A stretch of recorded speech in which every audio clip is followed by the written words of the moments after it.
یہ 20ویں صدی کے آغاز کے وقت جسے ہم پورا کہتے ہیں مڈل ایسٹ، بلکہ صرف مڈل ایسٹ نہیں، پورا شمالی افریقہ سلطنت عثمانیہ کا حصہ تھا، خلافت عثمانیہ۔ لیبیا، الجزائر، مصر، پورا حجاز، یمن، پورا عراق، شام، اور یہ شام ہی کے حصے ہیں در حقیقت، اردن اور لبنان، یہ شام عرب، عراق عرب، یہ پورا علاقہ خلافت عثمانیہ یہ اس کا حصہ تھا۔ پہلی جنگ عظیم میں انگریزوں نے عربوں کو بغاوت پر آمادہ کیا، غداری پر آمادہ کیا، انہوں نے خلافت عثمانیہ کے خلاف بغاوت کی، بیج بوئے ان کے دلوں کے اندر نفرت کے، ابھارا انہیں کہ تم ترکوں کے غلام کیوں ہو، تمہیں خود حاکم ہونا چاہیے، تم کھڑے ہو جاؤ، ہم مدد کریں گے، تم بغاوت کرو، تم ان ترکوں کے خلاف ہماری مدد کرو، ہم تمہیں آزاد کر دیں گے، تم اپنے پاؤں پر خود کھڑے ہو جانا۔ یہ بہت ہی ہمارے لیے دردناک المیہ ہے اس پہلی جنگ عظیم کا۔ کرنل لارنس جیسا شخص، برطانوی استعمار، اور اس کے نتیجے میں عربوں نے بغاوت کی۔ اور اس قدر دردناک بات آپ کو بتا رہا ہوں، میں پہلی مرتبہ جب سن 62 میں حج کے لیے گیا مدینہ منورہ میں، ابھی وہ ریل کے انجن کھڑے ہوئے تھے۔ یہ ترکی کے زمانے میں، سلطنت عثمانیہ کے زمانے میں بغداد سے مدینے تک ریلوے لائن تھی۔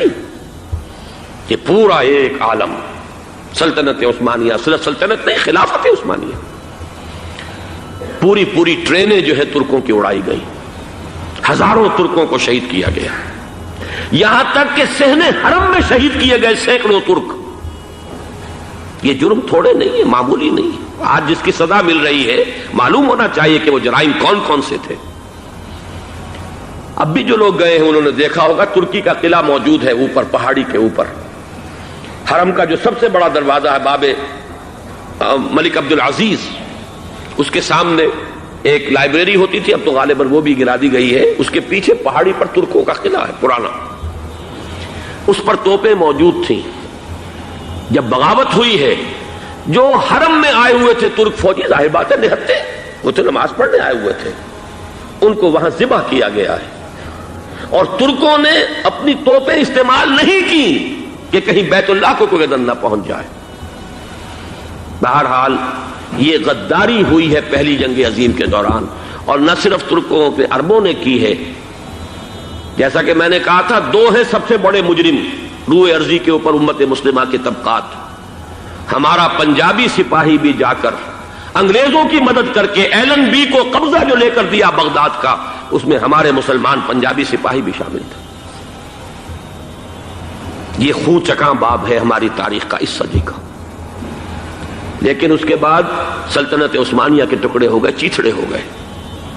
ایک انگریز نے لکھا ہے یہ جملہ، زہر میں بجھا ہوا جملہ، کہ تاریخ میں یہ بات ثبت ہو جائے گی کہ ایک انگریز نے اس سلطنت کے ٹکڑے کر دیے کہ جو عمر فاروق نے قائم کی تھی رضی اللہ تعالیٰ عنہ۔ یہ پورا عالم، یہ تمام علاقہ کس نے فتح کیا تھا؟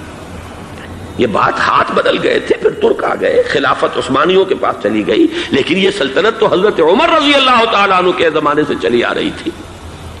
اس کو ایک انگریز کرنل نے، اور اس نے بغاوت پہ آمادہ کر کے عربوں کو اور ترکوں کے پیٹھ میں چھرا گھپوا کر ان کے ذریعے سے اور ٹکڑے کر دیے۔ لیکن جب جنگ ختم ہوئی، اب انہوں نے کہا کہ اب ہمیں آزادی دیجیے، تو اب انہیں معلوم ہوا کہ غداروں کو دنیا میں کیا ملتا ہے۔ ٹکڑے کر دیے گئے، یہ حصہ عراق یہ انگریز کے پاس رہے گا، شام کا یہ علاقہ یہ فرانسیسیوں کے پاس رہے گا، مصر پر انگریزوں کا تسلط رہے گا، لیبیا اطالویوں کے پاس رہے گا، لے دے کر یہ جو علاقہ تھا حجاز، کیونکہ وہاں کچھ تھا ہی نہیں، بوادن غیر ذی زرع، یہ عربوں کے پاس چھوڑ دیا گیا۔ اس وقت جو بادشاہ ہیں شاہ حسین اردن کے، ان کے دادا سب سے بڑے غدار وہی تھے، لہذا ان کو اس علاقے کی بادشاہت دے دی گئی۔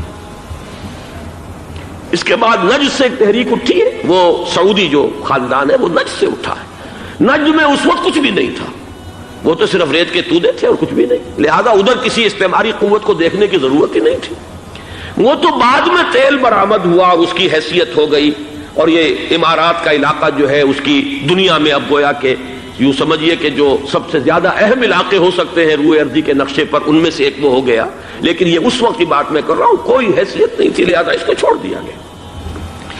یہ ہے تاریخی پس منظر، یہ لکیریں جو کھینچی گئی ہیں.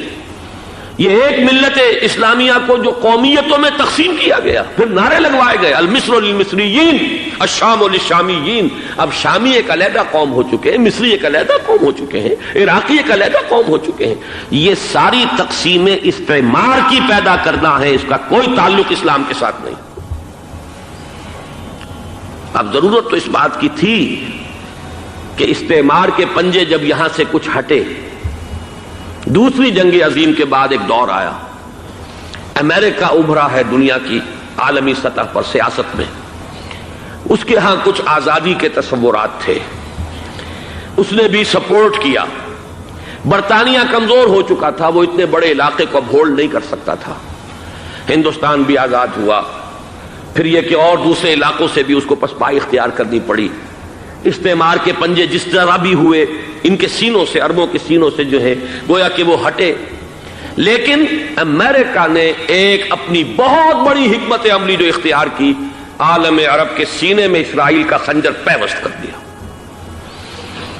تاکہ یہ کبھی آزاد نہ ہو جائیں، ہمارے انگوٹھے تلے رہے، ہماری پالیسی گورن کرے. یہ استعمار کا دوسری جنگ عظیم کے بعد جہاں برطانوی استعمار، فرانسیسی استعمار رفتہ رفتہ یہ ہٹنے شروع ہوئے. صدر ناصر نے انگریزوں کو اٹھا کر پھینکا میڈیٹرینین میں اور دوسرے جگہوں سے. الجزائر نے آزادی حاصل کی فرانس سے، اطالویوں سے جو ہے لیبیا والوں نے آزادی حاصل کی. یہ ہو گیا، لیکن ایک خنجر پیوست کر دیا گیا اسرائیل کا سینہ عرب میں. اس صورتحال میں ظاہر بات ہے کہ ایک تو بڑی آئیڈیل پوزیشن تھی کہ پورا عالم اسلام متحد ہو، لیکن وہ تو بہت دور کا خواب معلوم ہوتا ہے. علامہ اقبال سے بڑا کوئی نقیب نہیں ہے ملت اسلامی کی وحدت کا. ایک ہو مسلم حرم کی پاسبانی کے لیے، نیل کے ساحل سے لے کر تا بخاک کاشغر. لیکن انہیں بھی اپنے لیکچرز میں کہنا پڑا کہ اس وقت جو صورتحال ہے، پورے عالم اسلام کی ایک وحدت بن جانا تو تقریباً ناممکن نظر آ رہا ہے. اگر کسی طرح ایک common wealth of Muslim nations وجود میں آ جائے تو بھی بڑی کامیابی ہوگی. لیکن اس سے بھی پہلے یہ تو زیادہ آسان تھا کہ عالم عرب ایک وحدت کی شکل اختیار کر لے. یہ تو ایک قوم ہے، اکثر و بیشتر ایک نسل یا زیادہ دو نسلیں کہہ دیجیے. شمالی افریقہ میں بربر نسل بھی ہے، باقی تو سب عرب ہے. یہ پورا عالم ایک نسل، ایک زبان، پورے اتنے رقبے کے اوپر بولے جانے والی ایک زبان، یہ تو ایک ہو جائے. افسوس یہ ہے کہ اس کا ایک ہو جانا، ایک شخصیت ابھری تھی جو مذہبی مزاج کی شخصیت تھی، جو دینی مزاج کی حامل شخصیت تھی. اگر اس کی قیادت میں عالم عرب متحد ہو جاتا تو واقعتاً ایک بہت بڑا جو ہے مرحلہ وہ طے ہو جاتا پوری عالمی ملت اسلامیہ کی ایک وحدت اختیار کرنے کا. وہ شخصیت تھی شاہ فیصل شہید کی. اور اس لفظ کے ساتھ ہی آپ کے ذہن میں آ گیا ہوگا کیوں انہیں شہید کر دیا گیا، کس نے کیا کرایا، کہاں سے تعلیم حاصل کر کے آیا تھا وہ جس نے شہید کیا شاہ فیصل شہید کو. اس کی گردن پر کون سوار تھی، وہ یہودی لڑکی کے جس کے فوٹو بھی شائع ہوئے، ایک گردن پر اٹھائے کھڑا ہوا شہزادہ اپنی ایک یہودی دوست کو، لڑکی کو. اور وہی ہے کہ جس نے جا کر پستول سے شہید کیا ہے. جان میں اچھی طرح جان لیجئے، جیسے بارہا میں نے عرض کیا ہے کہ حضرت عمر کو شہید کرنے والا کہنے کو ابو لولو فیروز تھا، لیکن اس کے پیچھے پورا ایرانی نسل پرستی کا جو پورا پس منظر ہے، اسے تو ہر شخص جس کی ذرا بھی نگاہ جو ہے جو صرف منظر کو نہ دیکھ رہی ہو، پس منظر کو بھی دیکھنے والی ہو، وہ تو جان لے گی کہ ابو لولو فیروز ایک فرد کا نام نہیں تھا، وہ ایران کا انتقام تھا عالم عرب سے. بالکل اسی طریقے سے یہ امریکی استعمار کا ہتھ کنڈا تھا، اسے محسوس ہوا. شاہ فیصل مذہبی مزاج کا شخص یہ ابھر رہا ہے، اور یہ شاہ فیصل کی حکمت عملی کا ذرا آپ اندازہ کیجئے. لاہور میں سمٹ کانفرنس ہوئی، اس میں وہ آئے، سب سے ٹاورنگ پرسنالٹی پورے اس وقت عالم اسلام کے اندر شاہ فیصل کی تھی. اور وہ گویا کہ ایک بہت ہی جس کو کہا جائے کہ ایک بہت ایلڈرلی، ایک بزرگانہ ایک شخصیت جو ہے، اور انہوں نے اپنی دولت کے دروازے، عرب میں وہ مشہور تھے کہ نہایت خسیس اور بخیل انسان ہے، اس لیے کہ وہاں وہ خرچ کرتے تھے حساب کتاب کے ساتھ، لیکن ان کے خزانے کھلے ہوئے تھے عالم اسلام کے لیے، ادھر بھی مدد ہے، ادھر بھی مدد ہے، ادھر بھی کام ہو رہا ہے، ادھر بھی کام ہو رہا ہے۔